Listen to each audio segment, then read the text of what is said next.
Hey, what's up, everyone, and welcome to our fourth episode of LockInToEsports with your hosts, Cerberus. and Ham, going over everything esport and gaming from this past week. If you're cruising around, working out, or just like to listen to podcasts, we also post an audio-only version on Spotify and Apple Podcasts. Today's episode schedule listed off as always. We have updates on how the Ukraine war is affecting esports and gaming, esports news, League of Legends Academy and LCS, gaming news, Call of Duty CDL and Warzone, streamer news, Valorant's VCT, Counter-Strike's ESL, Apex Legends ALGS, upcoming games and updates, then closing us out with the top 3 videos of the week. Let's lock into esports. Alrighty, to start off the show, we're going to start off again with a very serious matter, the war going on between Russia and Ukraine. Again, we understand there is much more serious consequence of the war than a hinder on the gaming industry. And although we both have a lot to say, this show is purely about gaming and esports. So we will be only going over how the war is affecting the gaming world. Our hearts go out to all affected by this war, and we hope for the quickest and safest resolution. With that being said, let's get into it. To start off, Cerberus will be listing some cancellations. First of all, charity game storefront Humble Bumble. Humble Bundle is ceasing operations in Russia and in Belarus, and plans on starting to produce a charity bundle for Ukraine. Niantic has disabled Pokemon Go in both Russia and Belarus. Last week, we announced Nintendo stopped all eShop payments. Well, Nintendo is now stopping all exports to Russia for the foreseeable future overall. And then finally, Warframe has suspended payment options in Russia, including Platinum and bundles. Sony has also officially suspended all PlayStation sales in Russia. Twitch has stopped payments to Russian streamers due to sanctions, stating they will do everything possible to pay the income they have earned as soon as they are allowed to do so. Epic Games has banned Fortnite players from winning tournament cash prizes. Since everyone is pulling out of Russia, Russia is in talks to legalize software piracy for all companies that left. Ukrainian team Navi has stated they will not be leaving their country amidst the Russian attacks, which in return, Ukrainian game developers are now volunteering to fight in the war against Russia. Semiconductors, neon, will soon be in shortage as Ukraine produces about 45 to 54% of the world's semiconductor grade neon. Most companies are sitting on a stockpiles of the semiconductors, so this shortage hasn't hit yet. But if the war continues, it will hit hard soon. With this being said, a man in China attempted to smuggle 160 Intel 11th and 12th generation CPUs duct taped to him, as well as 16 smartphones because of the shortage that is already beginning. That is around $120,000 that was strapped to his body, which I'm sure would have drastically increased in price with time. In support of Ukraine financially, we have helping hands like Japanese company Sega has announced they stand with Ukraine and are making donations. Team Liquid is collecting donations for Ukraine through their stream of the Race to World First. Members of Louvre Agreement have donated $125,000 to support Ukraine. With no word on whether operations will cease in Russia yet or not, Bandai Namco has donated $850,000 to charity for Ukraine, showing their support. Last week, we said Riot Games was set to donate $1 million to Ukraine. Well, make that over $3 million now. And then to top off this week's past news with war and gaming, last week we announced that itch.io was launching charity bundles of 1,000 games to support Ukraine. Well, that was massively successful, with their goal originally being 1 million, but itch.io raised over $2 million for Ukraine in just a single day. With their new goal being $4 million, they have already surpassed that as well. If you want to take part, the bundle has 1,000 games worth over $6,500 with only a minimum $10 donation, with all proceeds going to the charities to support those in Ukraine. Yeah, that's wonderful. We will do our best every week to keep everyone up to date on how the war is affecting the gaming world. We are deeply, deeply saddened by this absolute madness, with our hearts going out to everyone involved. We stand with Ukraine and hope for nothing but peace.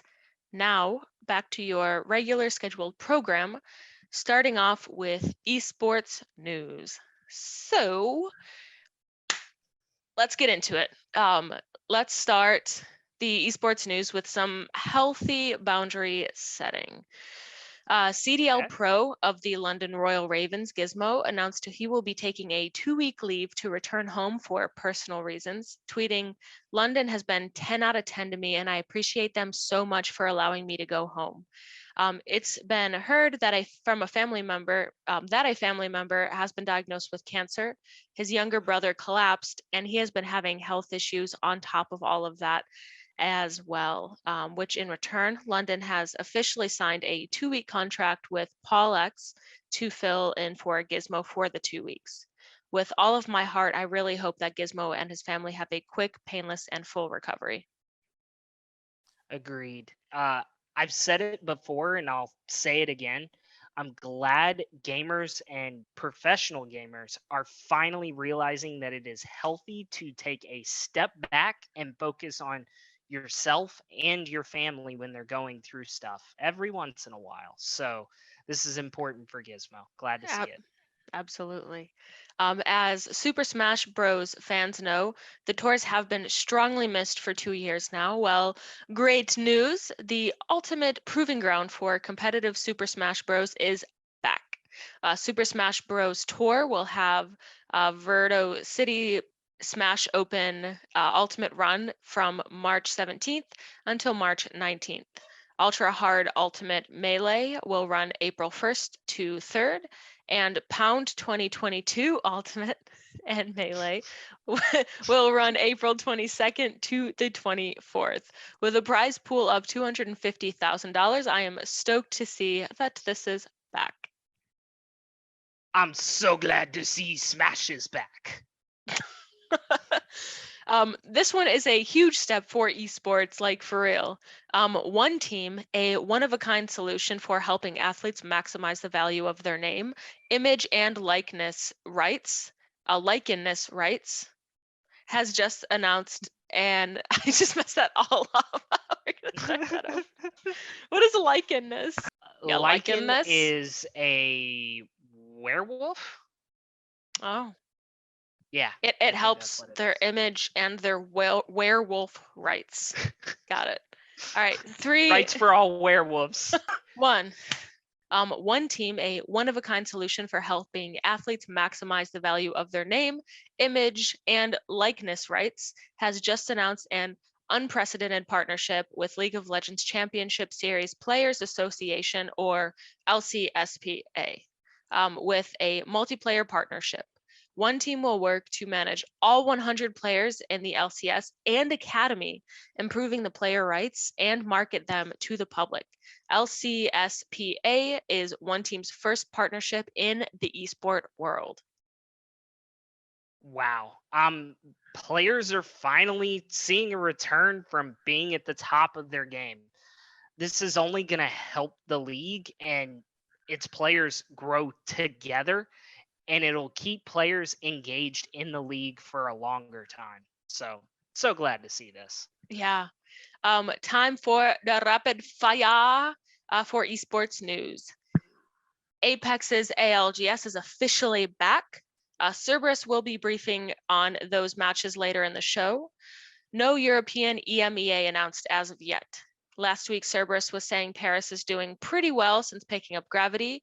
All they need now is Jimbo. Well, Jimbo is officially signed to Paris as well. We will have a little bit of the stats on how he is performing later. There will be no live fans for VCT Masters Tournament.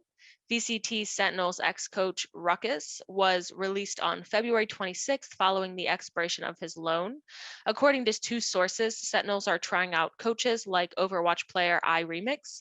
COD Mobile World Championship has returned in 2022 with a $2 million prize pool set to kick off March 31st. AimLab is an official training sponsor with CDL.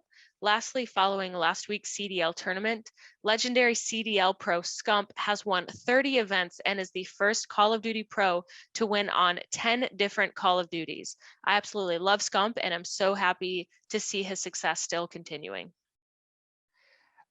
Scump has been at the top of the pro scene for years now. So it's good to see him still performing at the top of his game so long into the league. So glad to see this. But we'll get more into CDL later. Let's start off with some League of Legends. So this week, LCS Academy was playing for their final placement matches for the spring split to qualify for Proving Grounds. LCS, on the other hand, was continuing their seeding matches for playoffs that are coming up on April 2nd. With that in mind, Academy's up first. So to start off on the 9th, we saw 5 matches consisting of 2 games apiece. The first 4 matches we're just going to breeze by because they were very straightforward, with all teams winning 1 game in a 2-game series. So very straightforward. The only match that seemed to differ was the last one of the day, where Team Liquid took on Evil Geniuses Academy. In this match, Team Liquid were able to take both games off EG. And then matches continued again on the 10th with another 5. The first match of the day was Immortals Academy against Dignitas Academy, where games were split 1-1. We're starting to see a trend here. And the second match came up with Golden Guardians Academy facing off against Counter Logic Academy, where CLG was actually able to take both maps off of them. In match 3, Team Liquid Academy faced off against Cloud9 Academy, where teams once again split maps 1-1. In the fourth match, TSM took on Evil Geniuses, where TSM soothed its spring split woes with a bit of a plus sign in their year so far by taking both maps off of EG. In the final match of the day, FlyQuest Academy took on 100 Thieves Academy, where FlyQuest was able to take both maps. And then in the final day of matches, it brought a bit of a change of pace from the day before. The first match of the day was between Counter Logic Gaming Academy and Evil Geniuses Academy, where teams split games 1 apiece. Not much different. But match 2 brought FlyQuest Academy taking on Cloud9 Academy, with Cloud9 absolutely decimating FlyQuest, taking both maps off of them. And then Golden Guardians Academy faced off against Immortals Academy in the next game, where teams split games once again. Match 4, we saw TSM Academy take on Team Liquid Academy, where TSM was able to take 1 map away from TL, and TL took the other. And then in the final match of the day was 100 Thieves Academy squaring off against Dignitas Academy, where 100T narrowly lost to Dignitas, losing both maps to them. With the week's matches completed, here is where everyone stands in the league. And first, we have Counter Logic Gaming Academy with 23 wins, 13 losses. Number 2, we have Golden Guardian Academy with 22 wins, 14 losses. In third, we have two teams with Team Liquid Academy and Cloud9 Academy, both with 20 wins and 14 losses. Tied for fifth, we have Immortals Academy and Dignitas Academy with 18 wins and 18 losses. Seventh, we have 100 Thieves Academy, 15 wins, 21 losses. Eight, we have FlyQuest Academy, 14 wins, 20 losses. Ninth, we have Evil Geniuses, 14 wins, 22 losses. And then in 10th place, dead last, unfortunately, no surprise, we have TSM Academy with 12 wins and 22 losses. And with those types of standings across the league, it definitely shows in the individual league leaders as well. Therefore, here's what we have after this week for league leaders. In first, we have Stixay of Golden Always. Guardians Academy. Yeah, this man is always performing. Uh-huh. Of Golden Guardians Academy with a 5.8 KDA, with 188 slays, 57 deaths, and 145 assists. Nuts. In second, we have Pretty of Immortals Academy with a 5.4 KDA, with 142 slays, 67 deaths, and 223 assists. In third, we have Spawn of Dignitas Academy with 5.1 KDA, with 164 slays, 69 deaths, giggity, and 188 and 188 assists. In fourth, we have Wild Turtle, who was the number one farmer in the league of Immortals Academy, with a 9.7 creep score per minute. And then rounding out our top five in fifth is Quieto, not quite sure how I'm supposed to say that. I apologize for butchering your name if I did. Of TSM Academy with a 9.6 creep score per minute. So long, farewell, Academy. Cerberus, what about LCS? Well, in LCS this week, the first matchup was 100 Thieves taking on Golden Guardians. Despite 100 Thieves losing out in several statistical categories, they proved that winning isn't purely shown through stats. Somehow, 100 Thieves were able to pull this one off and took the game off of Golden Guardians.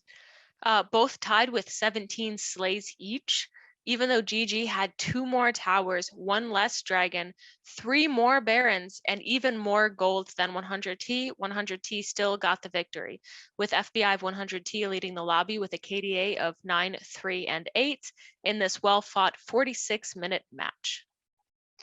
Was a long one. Yes. And then in So match 2, Mhm. in match 2 of the day, it saw FlyQuest take on CounterLogic Gaming. CounterLogic was able to stay strong in this match, outslaying and outplaying FlyQuest.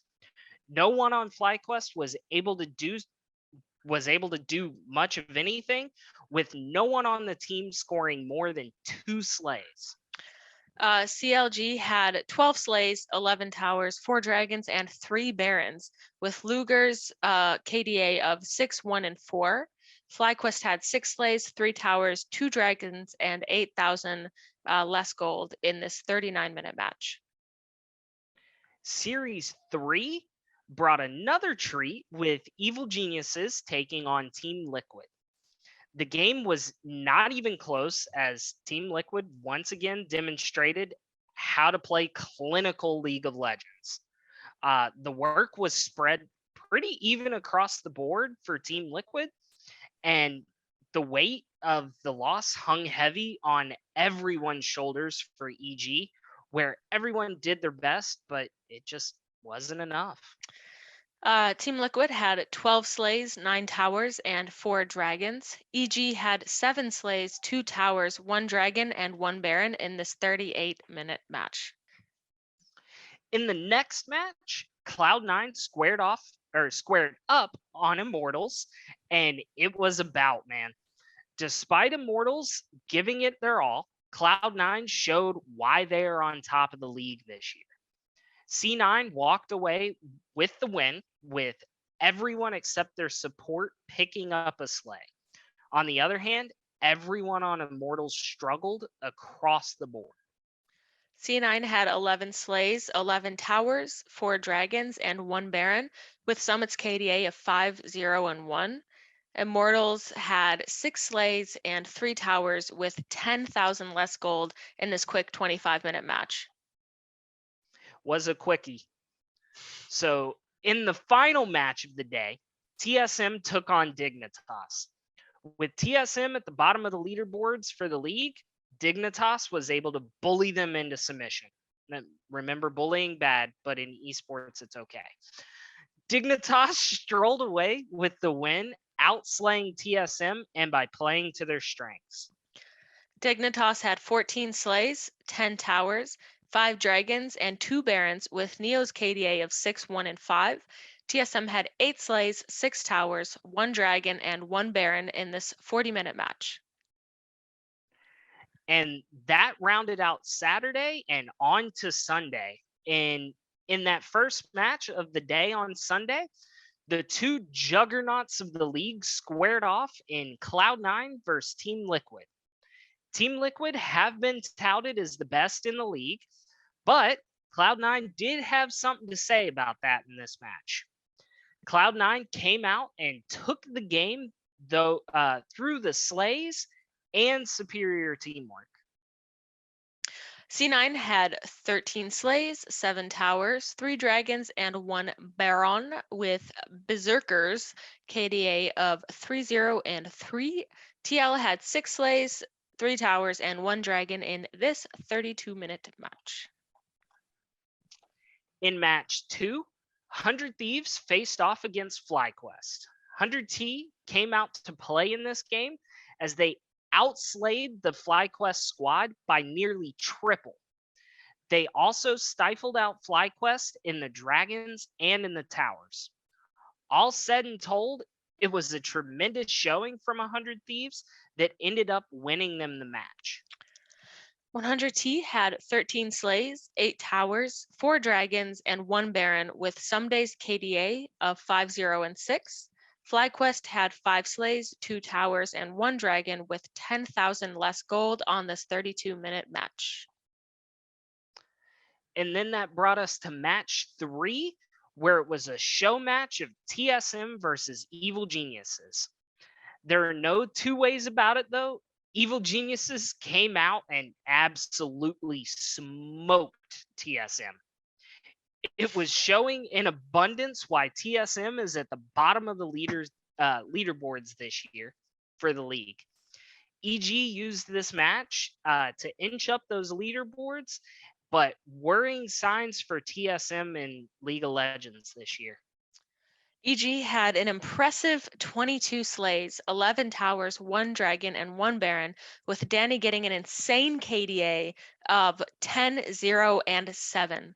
TSM had 7 sleighs, 2 towers, and 1 dragon, with 14,600 less gold on this very quick 24-minute match.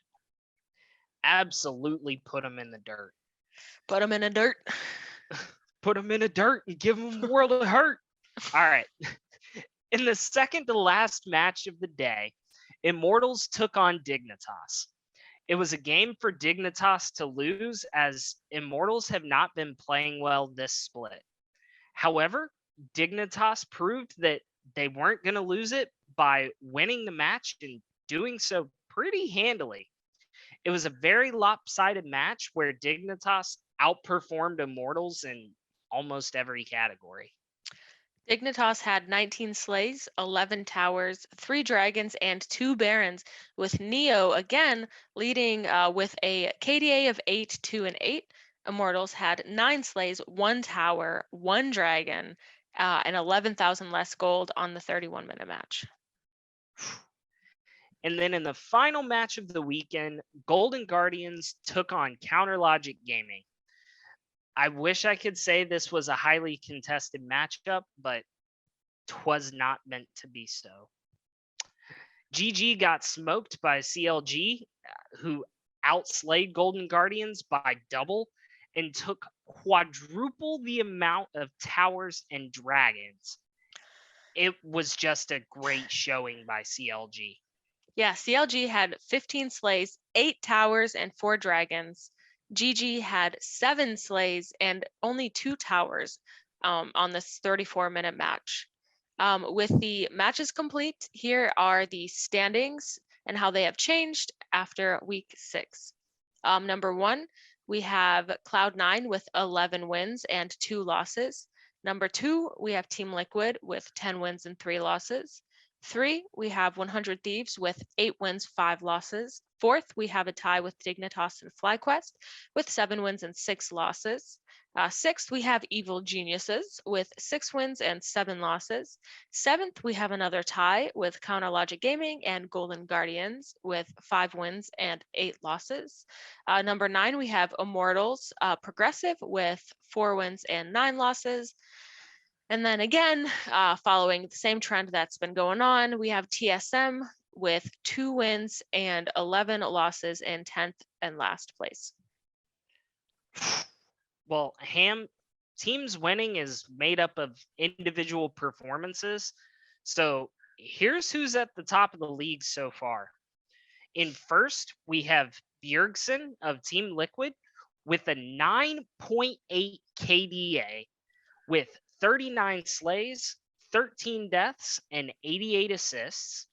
In number 2, we have Berserker of Cloud9 with a 6.9 KDA with 46 slays, 16 deaths, and 65 assists.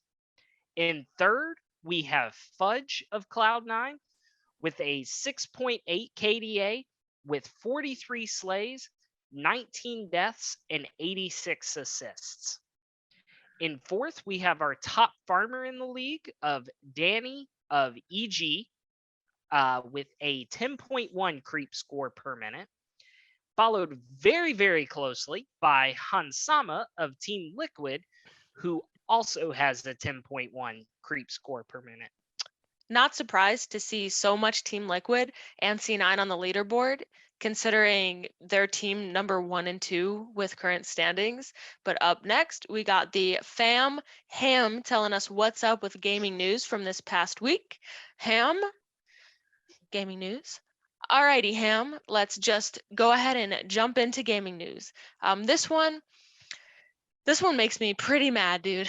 On February 22nd, Texas Governor Greg Abbott, a disgusting excuse of a human being, issued an order for Child Protective Services to be called on families with transgender children for child abuse, asking all Texans to report quote unquote child abuse.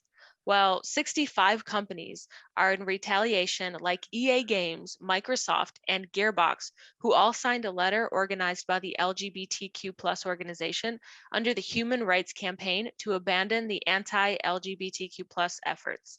With 32% of game developers identifying as something other than straight, I absolutely love to see these pro-LGBTQ businesses, especially ones as big as that, taking action. This is quite the battle going on in Texas right now. Just know LGBTQ organizations and community, we have your back, and we are going to do all we can to support you here at LockInToEsports. Agreed. And I hate inequality of any kind. And this is just absolutely abhorrent and disgusting. As I've said for a while now, if it doesn't affect your life, why do you care? We're all just humans trying to live for the best we can for our time we have here on this planet. Can we just all get a grip, those of you out here who are passing these ridiculous laws? And can we just start accepting people for who they are at this point? It's fudging 2022, bro. Well said. More discrimination that needs change now.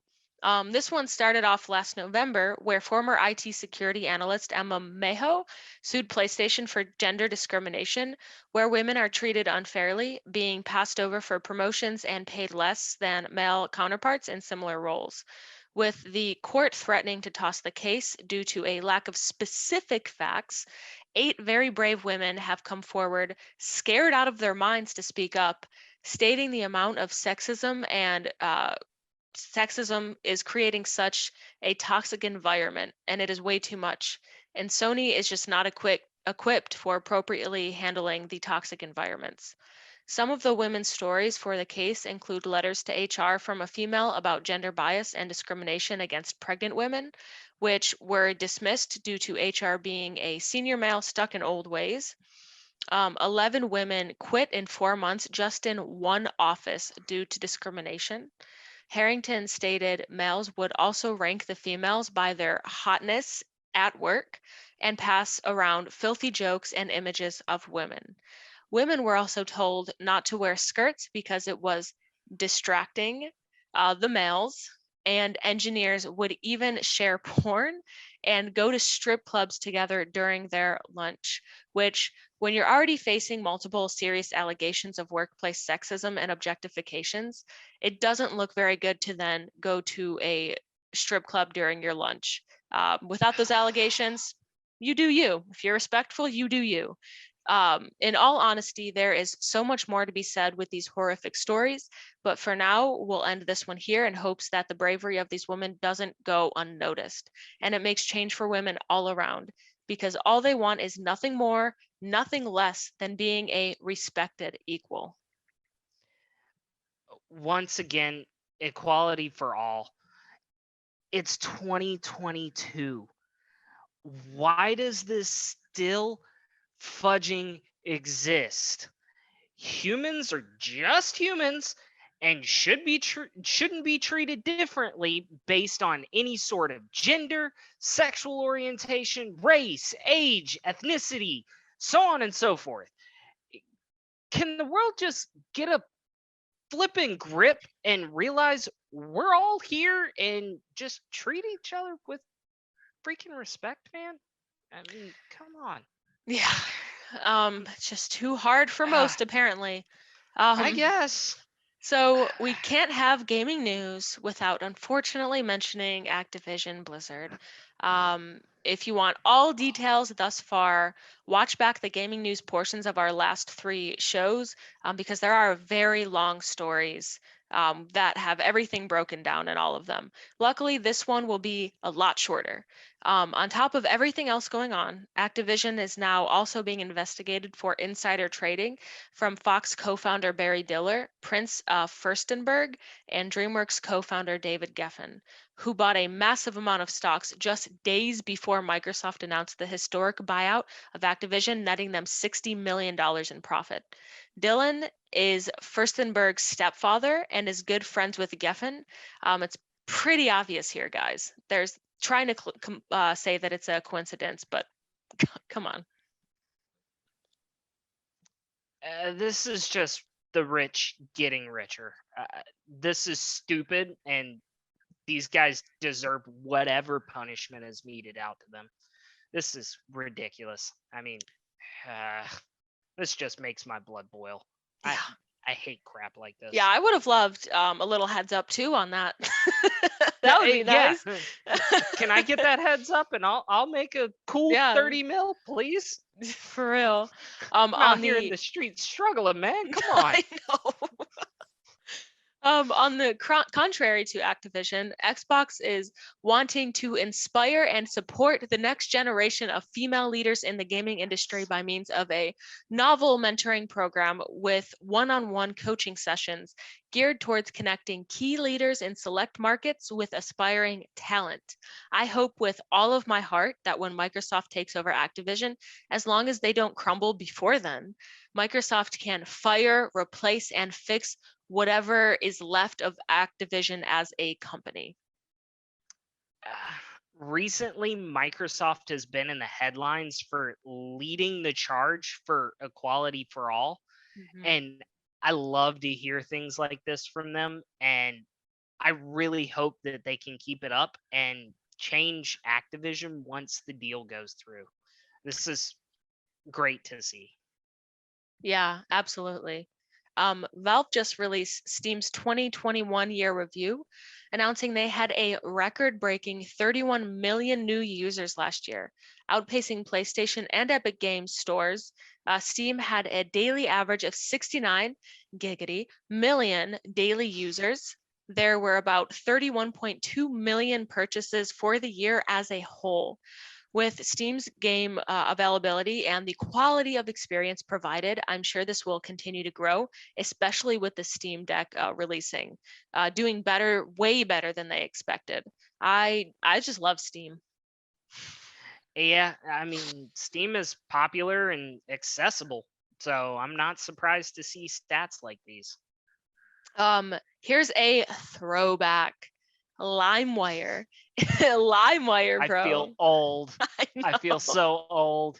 LimeWire is set to make a comeback under new ownership, with the relaunch allowing users to buy and trade non-fungible tokens in the form of songs, band merch, artwork, and more, being carried out using cryptocurrency. LimeWire will also have music-based NFTs. This is incredible, bringing the OG virus throwback into the new virtual world. Wow. LimeWire's back, man. Viruses! I'm just kidding. They don't anymore. I'm sure they fixed that. JK, JK. I'm glad to see it back, and this just brings back some nostalgic memories. Everybody going over to a buddy's house to download tons of CDs so that you can flip through them while you drive. For Gotta love real. that. Alrighty. As always, I'm gonna say it again. Buckle up, Buttercup, because we're closing out gaming news with a lot of rapid fire. A Rocket League modder has swapped the cars for Super Mario 64 Mario, complete with his moveset. Xbox is said to hold an E3 style conference in June. Ubisoft lost their Avatar, Division, and Star Wars director, David Pulfett, after working there for 17 years, stating he'll go wherever the wind takes him. A Pokemon fan has created a real life Pokédex from Legends Arceus. Only 13% of Horizon Forbidden West players have finished the story, assumed that as soon as Elden Ring came out, they just flooded to that instead. Elden Ring streamer Distortion 2 has beat the entire game in a record-breaking 33 minutes. Atari has bought Moby Games, the IMBD for games pretty much, for $1.5 million. Ubisoft was hit with a cyber attack on security that has everyone needing to reset their password. They reported no evidence of a data leak, but the investigation is still ongoing. Frogger player Michael Smith has shattered the current world record for his most recent score of 1,356,520. Gamescom will be hybrid like last year in Cologne, Germany on August 23rd. Xbox Series S is going portable with a new attachable screen. E3 will be online again this year with no official dates yet. Lastly, a data miner named Taro Alhonen claims they've discovered a new Xbox product in coding called Product Xbox Keystone, making it seem to be some sort of important or vital Xbox product. I think the most surprising thing I heard about all of that was someone played Frogger long enough to get that high of a score. I'm not going to lie, it brings back some fantastic memories for me, and I'm so glad people are keeping this game alive to withstand the test of time. However, it is time to move on from the nostalgia and get back to the present. COD time. Round one. Fight. Wait, wrong game. Wrong game. Fight. Finish him. Finish him. All right. With Major 1 just concluding last weekend, Major 2 kicked off with a full head of steam on the 12th, with qualifications for the Major 2 bracket starting on the 12th. With that said, here is what happened this past week, Cerberus. It is true. And Major 2 kicked off with New York taking on London for the first game on the cards. And with New York's recent struggles and them bringing back Neptune, it was unfortunately more of what we've seen from them so far. Wah, wah, wah, wah. Wow. London was able to take the series 3-1 in a fairly quick gambit. Winners London had a team KD of 1.14 with Afro absolutely dominating with a 1.43. New York had a team KD of 0.86. In the second match of the day, quickly moving on from that first one, the Boston Breach took on the Seattle Surge. This one was another quick one, which was very one-sided. Boston came in and absolutely steamrolled the Surge, except in the control game mode. Otherwise, they completely controlled the match. Winners Boston had a team KD of 1.04 with Capsule being captain positive with a KD of 1.47. Seattle had a team KD of 0.96. In the final match of the day, we saw the Florida Mutineers take on the Los Angeles Guerrillas. With the talent on LAG, no one saw the result that was coming in this match, as the Mutineers have been inconsistent at best over the past few years. However, the Mutineers strolled in and showed LAG who was boss by winning this match in a convincing 3-0 show. Winners Florida had a team KD of 1.14 with Awakening carrying a 1.21 KD. LAG had a team KD of 0.88. And then moving on from those matches on the 11th, the first match of the day on the 12th saw an anticipated matchup with Paris having added Jimbo to their roster. However, there was no honeymoon showing from the Legion here, as LAG, fresh off that embarrassing loss from the day before, came in and absolutely horked on Paris.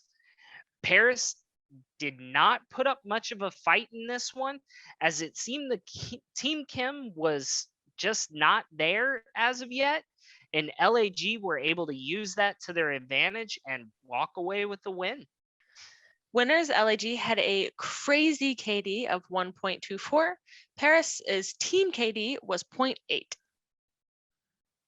Wow. And then in match 3 was more of the same that seemed to be a trend for the weekend.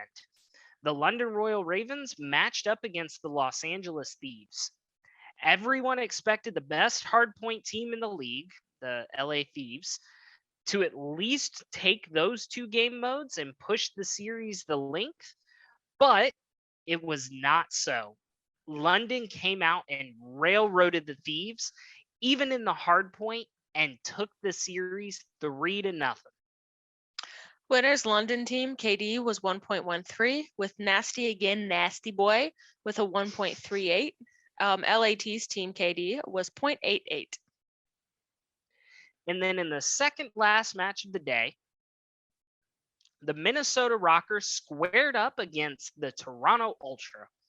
Ultra finally came out and won their hard points and only dropped the Search and Destroy.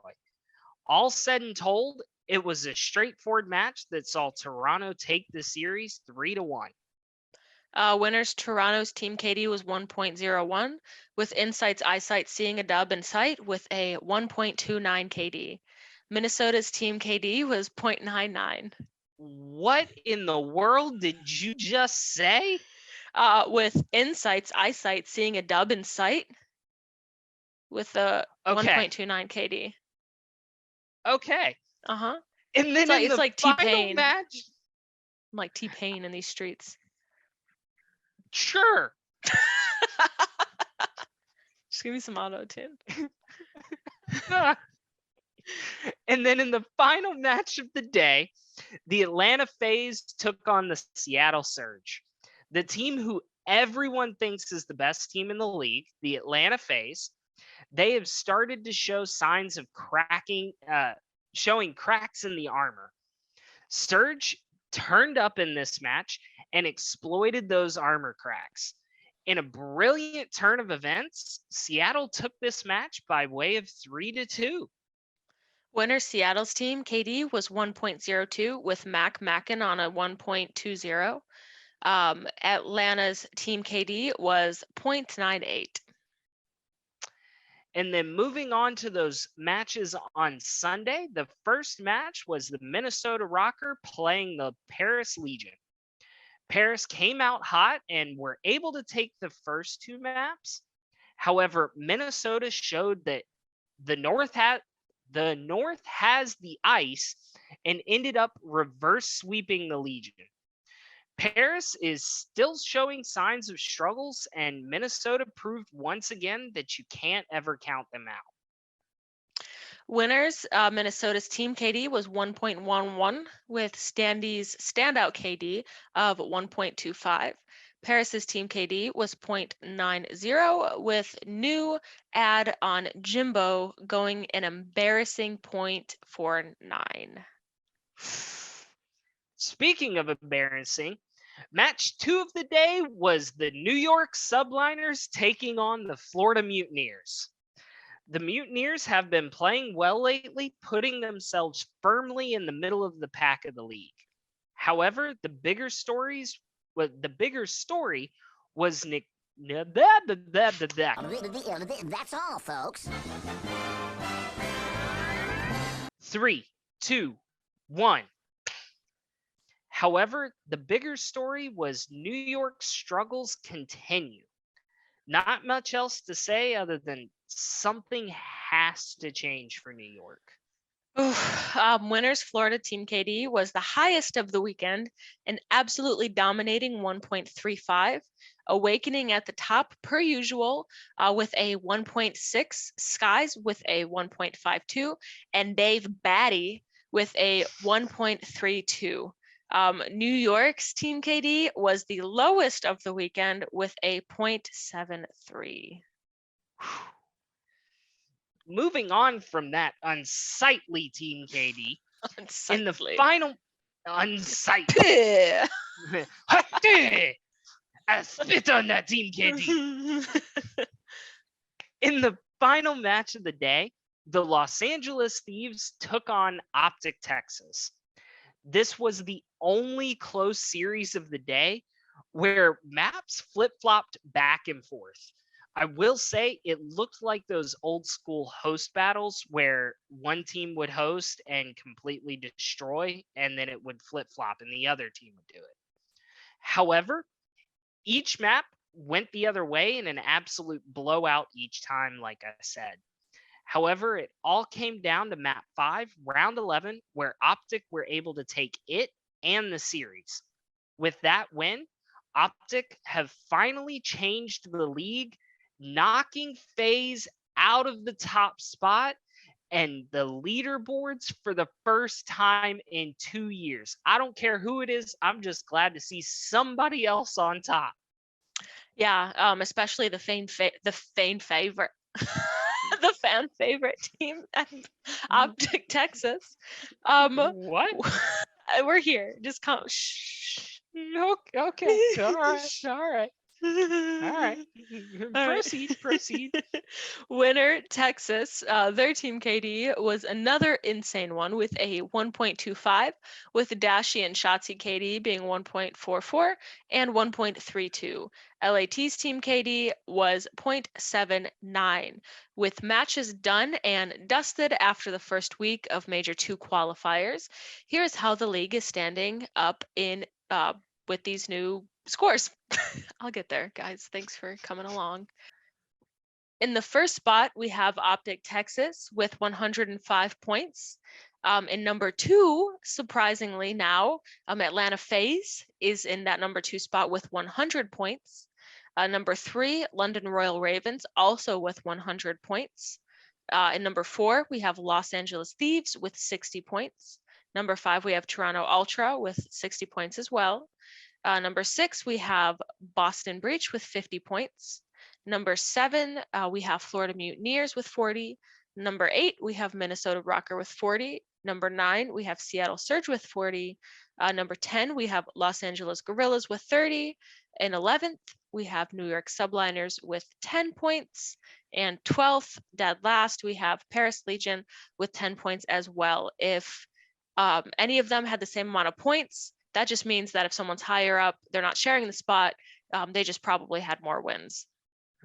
Yep, it all breaks down to win-loss and then round win-loss. With those league standings the way that they are, here's how the best individual standings have been impacted in the league so far this year. In that number 1 spot, we have Celium of Atlanta FaZe with a 1.24 KD. In the second spot, we have Awakening of the Florida Mutineers with a 1.23 KD. Third is Dashi of Optic Texas with a 1.20 KD. Fourth is Dave Patty of the Florida Mutineers with a 1.1 KD. And then in fifth, we have Shotzi of Optic Texas with a 1.09 KD. And with that wrapping up CDL, here's what's been happening in the other professional COD scene, Warzone. So this week continued the $100,000 Warzone Caldera tournament with another chance for the 32 teams to take their shot at this week's $15,000 prize pool. It was not without controversy, with Hisoka T and Shifty TV were at the center being accused of cheating to win their game against Blast and Mutex. I actually saw a tweet about this. Blast invited them to fly out and sit at their setups and do the same thing that they had done. But Wow. I digress. After that game, they went on to face off against Super Evan and Biffle, where they set a world record with a 135 kill game. However, it wasn't enough to pass Super Evan and Biffle, and Super Evan and Biffle ended up taking that first place finish and the $8,000 grand prize. Wars Z and Skullface took second, and Hisoka and Shifty took home third place. I have a question. How in the world did they set a 135 kill world record and not beat Super Evan and Biffle? That just speaks to their consistency, man. Yeah. Yeah. It's consistency. They had to have had more, better games. I'm sure they did. Mo I'm better. sure that was a crazy pop-off game. But anyways, we digress. Ham, what we got next? What you got in streamer news? Streamer news? Here we are. Let's kick it off with some disrespect. As most know, Dr. Disrespect was banned from Twitch randomly in the middle of a stream in 2020. Everyone's world crumbled at this point. He stated he had no idea why, and the conspiracies were absolutely everywhere. Well, news just broke that the doc stated the legal issues stemming from the ban between himself and Twitch have been resolved, admitting no party to wrongdoing. He will not be coming back to Twitch, but this does mean that if someone shows him on Twitch, they won't risk being banned for showing a banned streamer. I will still always be curious what he got banned for and why it's such a secret, but here we are. I'm glad to see this has been resolved, but I still want to know. Give me details. Just tell me, I won't tell anyone else. Shh. Keep it between you and me. This is so creepy. Between you and me. What went on?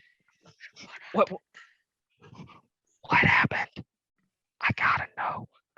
But the world may never know. All right, now that we lost every viewer, that we might have scrounged up here. Next up, as most of us know, Iron Mouse, a Twitch streamer who started in 2017, had a month-long subathon. Well, that subathon finally ended on day 31, leaving Iron Mouse as the third most subscribed channel on Twitch, only behind Ninja and Ludwig, leaving her with 171,818 subs, which is absolutely nuts. With her highest viewership being 27,674, I would definitely say this was a massive success for her, and honestly fun to just jump in to at any time knowing she would be live. I'm curious if she'll be doing that again. I can't imagine streaming for 31 days non-stop. Yeah, She deserves the props and the subs for that one. That's insane. absolutely. This one just really makes me wonder why so many people carry so much hate in their heart for no reason at all. Cozy.tv has been organizing and sending hate raids to Twitch streamers, targeting only the LGBTQ plus community. Some streamers reporting these actions are Earth Debris, XProvX, and BlizzBear, who at the time was conducting a sponsored stream and had to end it early due to the sheer volume of hate. The point of these hate raids is to spam Twitch chat rooms and Discord servers and flood the creators' DMs with homophobia and overall hate.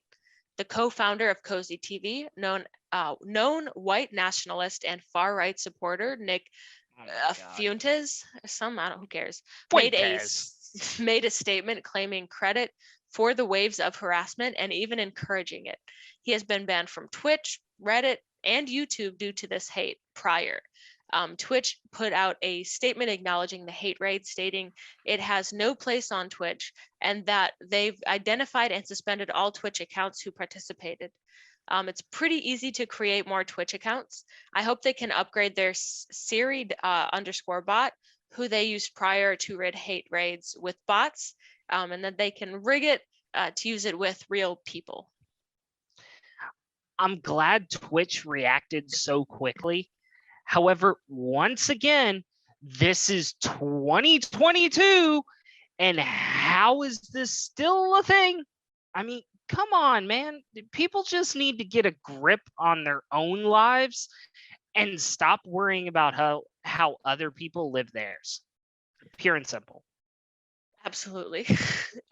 Former much loved director of Tango Gameworks, Ikumi Nakamura, has just shared details about her new studio, Unseen. At Unseen, they are wanting to build a multicultural team, a cross-cultural world made up of international staff, achieving the office to be a place where developers can come and go as they please, like nomads, creating not only video games, but instead a new IP that can work as a variety of entertainment media like anime, education, and apparel. It's a new style of office, is what they say. Well, it seems very different from the other companies discussed today in the best way possible. We wish nothing but the best for Unseen. I hope there is nothing but wonderful success for this company and any company that puts their employees first. I can't wait to see what comes out of the new venture. It's exciting.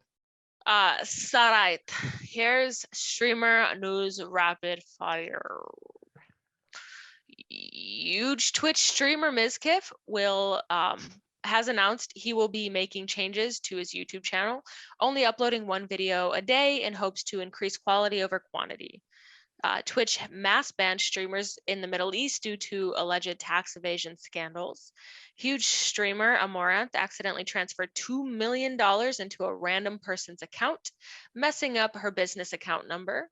She then stated she'll be doing a large cash giveaway soon. Lastly, Trainwreck, the most popular gambling streamer on Twitch, won a jackpot of $14 million on stream. Immediately following that, by letting everyone know the dangers of gambling and that he is still very, very, very deep in the red, even with that massive winning.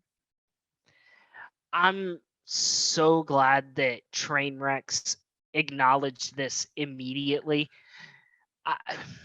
Speaking from someone who has experienced life experiences around addiction, gambling being one of them, not personally, but witnessing in close ones I love. I'm so glad he acknowledged it immediately, and he's like, hey, 14 million is appetizing, but I am so deep in the red, it's not even funny. I'm so glad to hear that he addressed it immediately and was like, hey, you may be thinking about trying to do this. Don't. It can be a slippery slope. Granted, gambling is not inherently bad and should be used in moderation if you choose to gamble, but don't let yourself become addicted to it. If you do, please find help. Addiction is a hell of a thing, and it's nothing to scoff at. So please, if you struggle with something like this, please get help. There are tons of resources. Please just do it for yourself, do it for your family, do it for your friends, get some help. So, with that said, and that being a serious note, Cerberus, what did we see this week in Valorant? Changing up the pace a little bit. Well, Cerberus, let me tell you, Valorant continued this week with teams playing for seeding into a bracket for playoffs. These matches were important as those would set their bracket positions, but would also qualify them for the main event playoffs, which have implications stretching all the way to Masters in April. With the final qualifying matches for main event in NA this week, here's what we saw in the results. Well, Cerberus, match 1 of the weekend saw Cloud9 take on the Guard. Both teams have been playing well, with neither team having dropped a game yet. However, that changed with this matchup. The Guard was able to take map 1, but Cloud9 turned on the burners after that and smoked the Guard after only allowing them to win 6 rounds over the next 2 games. With that, Cloud9 walked away with the easy match. C9 total round 1 was 33, with Leaf leading an impressive 1.81 KD. The Guard only able to take 19 total rounds. Wow. Match 2 brought another match between NRG and Rise.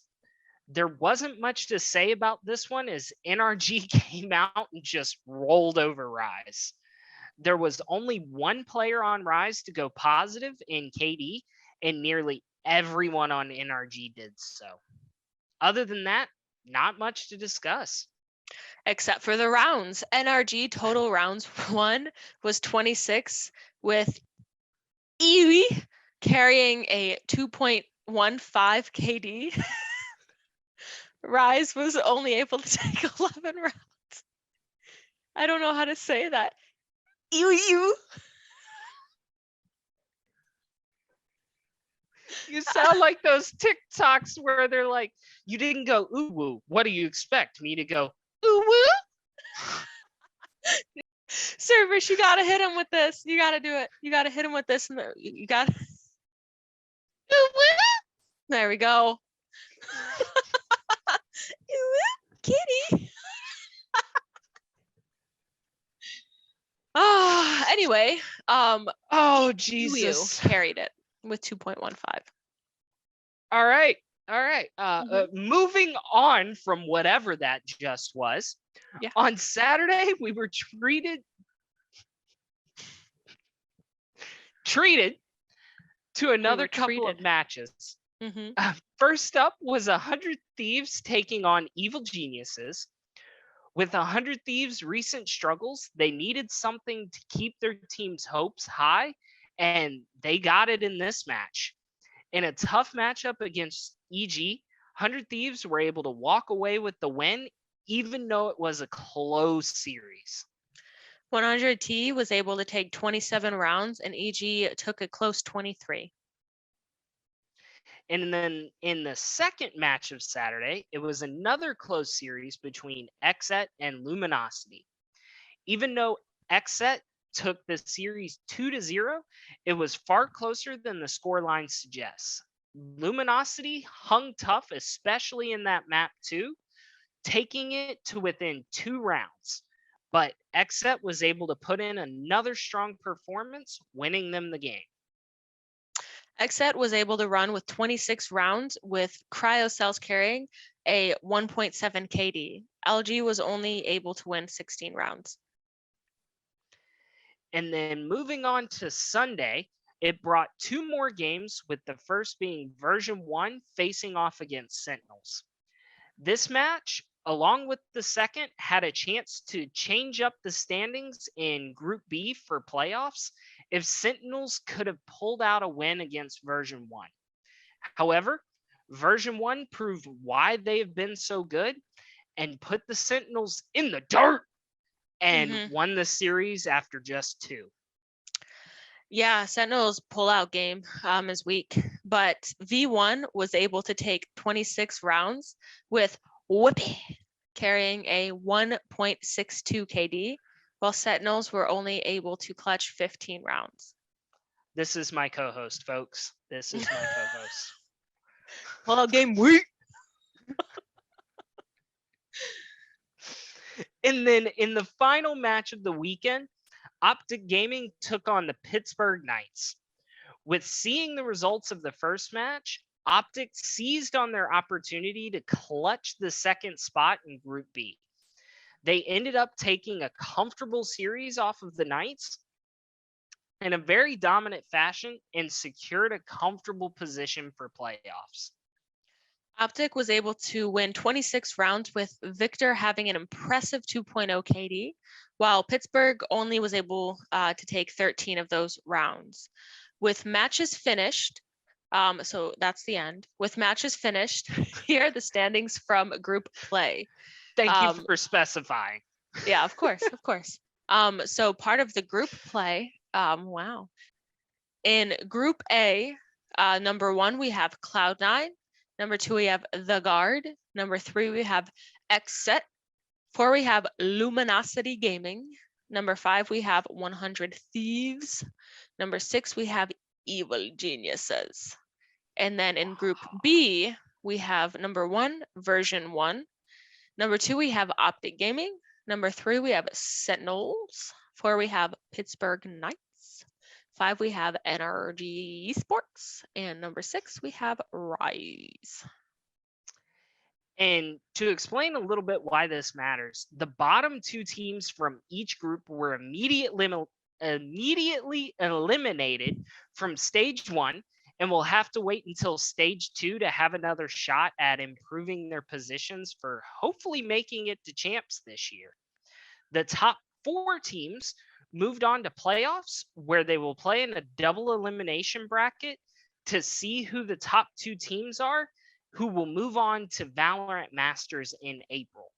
With that being said, the first 4 matches of the bracket come out as Cloud9 taking on the Pittsburgh Knights in Game 1. Game 2 will be Optic Gaming versus Xset. Game 3 will be version 1 taking on Luminosity. And 4th game will be the Guard taking on the Sentinels. But that's enough Valorant for this week. Let's move on and see what's happening in the world of CSGO. Well, CSGO came back this week after a month-long, starting off with a month-long tournament of ESL Pro League 15, where teams were playing for their share of the $823,000 prize pool. From now until April 3rd, teams are playing in group play, where teams are split into 4 groups consisting of 6 teams. This week was all Group A show, and here's the results that we got. On day 1, we started out with 3 matches. First up was G2 Esports taking on Looking for an Org, where G2 was able to comfortably take it for their first win in the tournament. Entropic took on Moose in the next match, where Entropic was able to take it after some very close games, only winning by a total of 9 rounds between the 2 games. And then the final match of the day, it saw Ninjas in Pajamas take on Fnatic, where Ninjas in Pajamas were able to take a resounding victory, completely shutting out Fnatic. Very dominating day. Most standout of the day was Rez of Nip going positive 29 in slays. And then in day 2, it started off with Moose taking on the powerhouse in G2 Esports. Despite G2 being a juggernaut, Moose was able to contain G2, winning the series 2-0. In the second match of the day, it was Ninjas in Pajamas taking on Entropic, where Entropic was able to not keep it competitive, with NIP taking both maps. And then in the final match of the day, Looking for Org took on Fnatic, and Fnatic battled back after losing map 1 to take the series by winning the next 2 maps. Two standouts were Torzi of Moose and Plopsky of Nip, with a positive 15 in slays for both. In day 3, we saw another 3 matches, with the first match being between Ninjas in Pajamas and Moves. Maps were back and forth on this one, but NIP was able to pull it out on the third map, winning it 2-1. In match 2, we saw Looking for an Org take on Entropic, where Entropic were able to take the match somewhat comfortably, taking it 2-0.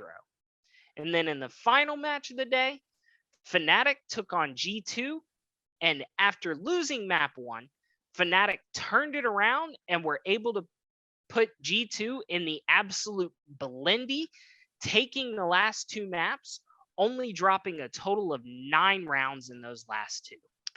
Poison of Fnatic was the biggest standout of the day, going positive 29 in slays. Impressive. Mm-hmm. On day 4 of Group A play, we were treated to another 3. In game 1, Ninjas in Pajamas took on Looking for an Orc, where Ninjas won the series 2-1. It was a convincing win for Ninjas, except for map 2, which was the only close one in the series. Match 2 saw Fnatic take on Moose, where Fnatic woke up after map 1 and mopped the floor with Moose. And then the final match of the day was G2 facing off against Entropic. G2's recent struggles seem to have continued in this match, where Entropic were able to take a close series after dropping map 1. Monsi of G2 and Bymus of Fnatic both standing out, going positive with 19 slays. And then in the final 3 games of the weekend, it was more series, but they were all convincing. G2 were able to straighten themselves out after the first. G2 were able to straighten themselves out in the first match against Ninjas in Pajamas, taking the series 2-0. Match 2 saw Fnatic fall to Entropic, who have been playing extremely well. And then in the final match, Moose cakewalked past Looking for an Org, taking the series 2-0. The biggest standout of the whole weekend was today, with Hunter of G2 going positive 30 for slays. Wow. And after all the matches were done and dusted, the standings for Group A were first Ninjas in Pajamas with a 4-1 record, going plus 45 in round count. Second was Entropic with a 4-1 record, but only plus 18 in round count. Third was Fnatic at a 3-2 record. Fourth was Moose at 2-3. Fifth, G2 Esports 2-3. And then rounding out the group was Looking for an Org, not winning a single match. So 0-5. I'm gonna start off some Apex Legends, and then I'm gonna pass it on over to Cerberus. So Apex? did I say Apex? Just one peck. Just one. I'm gonna take over one pack, and then Cerberus will take the rest of the packs. Okay, I'll take the rest of the packs. Go ahead. I just get one. So with Apex, after taking a 2-week break due to the horrific world events that have occurred, Apex Legends Pro Scene has returned to bring us a bit of joy in dark times. It was the beginning of split number 2, with 40 teams taking part trying to place top 10 to secure playoff spots. Here's what happened on the 12th and the 13th. All right. Well, in day one of ALGS, their return, we were treated to 6 rounds of matches where it was clear teams ahead of the pack. Especially in this one, Esports Arena came out and showed they were ahead of everyone else by winning 4 out of the 6 rounds by a considerable margin. Cloud9 and not. What am I saying? You want to run that back by me there, Hammy? Cloud9 and Team Liquid also showed up both winning 1 round, but it was completely Esports Arena who controlled the games. It definitely was. And on day 2 of matches, we saw some more dominant performances. G2 were able to take these sets of matches not only by placing well, but also by racking up the slays.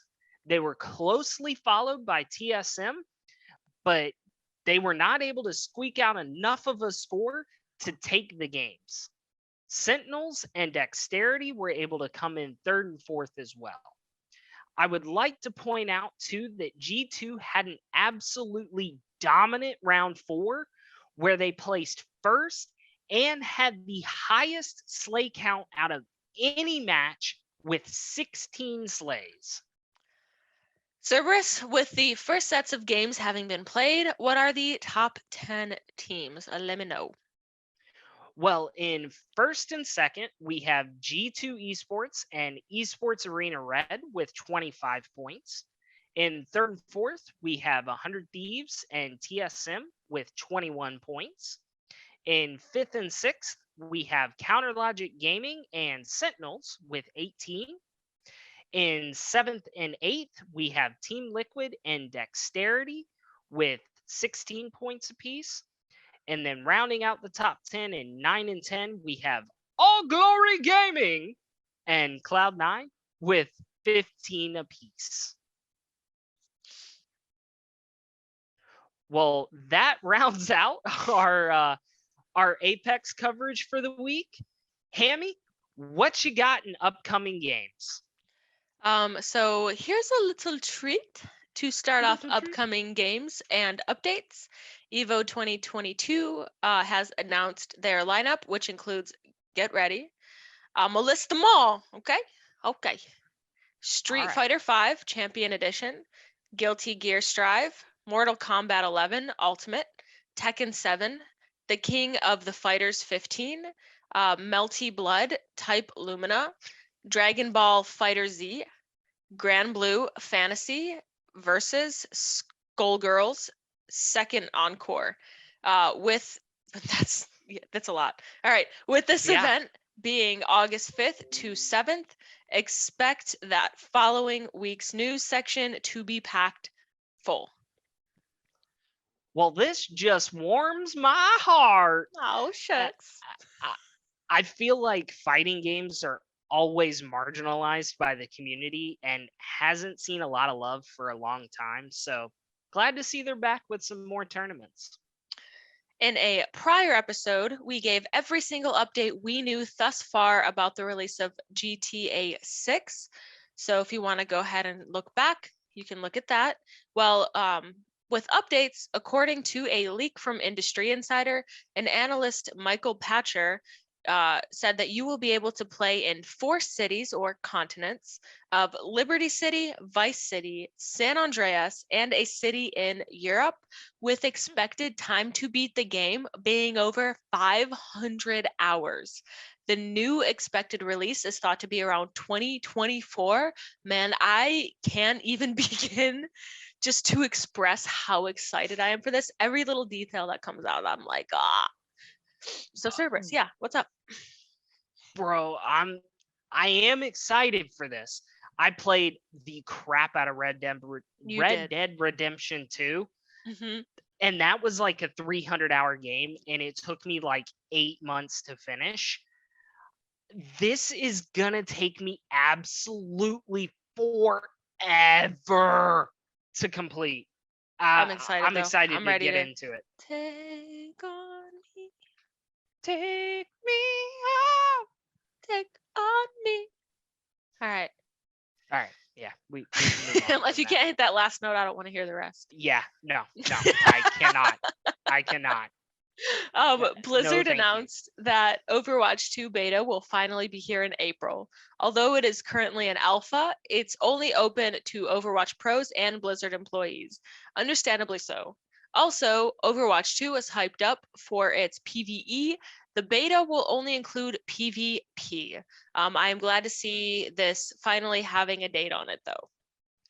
Overwatch is back, baby. Bye-bye. All right. Last bit of news to bite off. We have a large bite of upcoming games and updates with rapid fire. So get your mouths ready for me. So WWE 2K22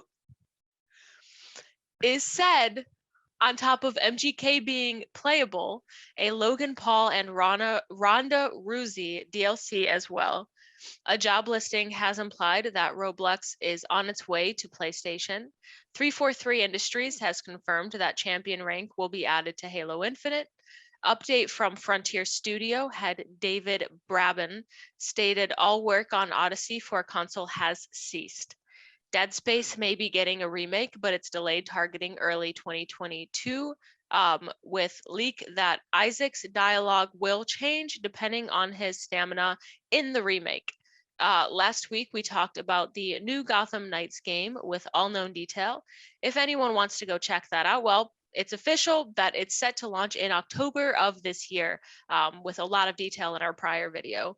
For Honor is finally getting crossplay 5 years after launch. The wildly popular Korean drama show Squid Games could already be in development at Netflix, bringing us a new game. No details yet. Sony revealed JoJo All-Star Battle R arrives later this fall.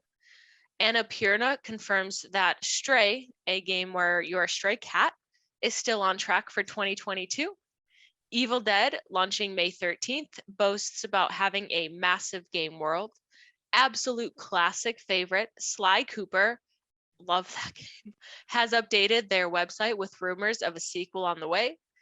Returnal's Free Ascension update is adding campaign, co-op, and survival on March 22nd. Last week, Sony revealed a bunch of new games coming from Japanese publishers and developers, including a statement that they will be focusing on Hogwarts Legacy. Disney package for Switch is available on Amazon for $20. That includes the absolute classic games of Jungle Book, Aladdin, and The Lion King. Tiny Tina will be crossplay as well. Lastly, you can fight dinosaurs in giant mecha suits in Exoprimal coming in 2023. Interesting. But I have to say, the game I am most excited about is Dead Space, and it's getting a remake. I hope it plays as well the second go around, but I hope it still scares the absolute piss out of me every time I play this game at night, because it is tremendously scary at night. I'm so excited for it. But that brings us to the end of news and esports we have gathered over the past week. Closing us out, we have our top 3 videos of the week. If you saw something crazy in esports or a crazy streamer clip, send it our way. We'd love to start doing some subscriber videos of the week. So if you did something crazy or saw somebody do something crazy, send it our way, and we'd love to start displaying it as our 1 subscriber video of the week.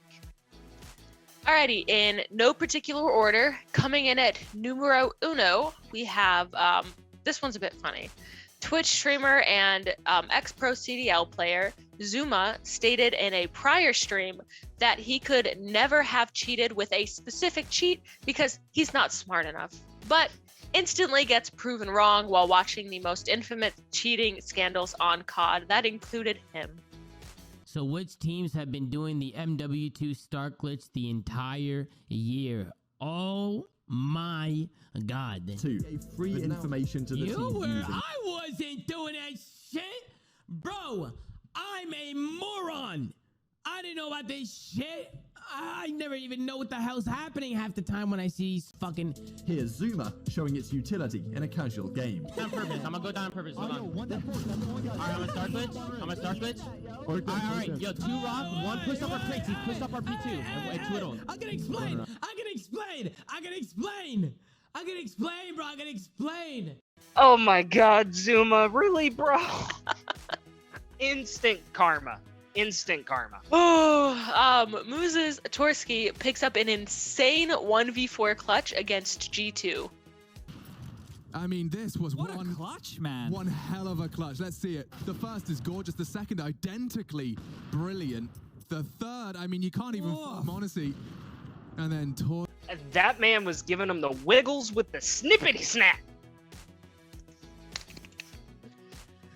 Last video of the week, we have an insane clip from LCS with Blue of Dignitas absolutely breaking takeover of TSM's ankles. Broken, shattered, done. Their 4,800 gold lead feeling pretty good. Baron buff will be on.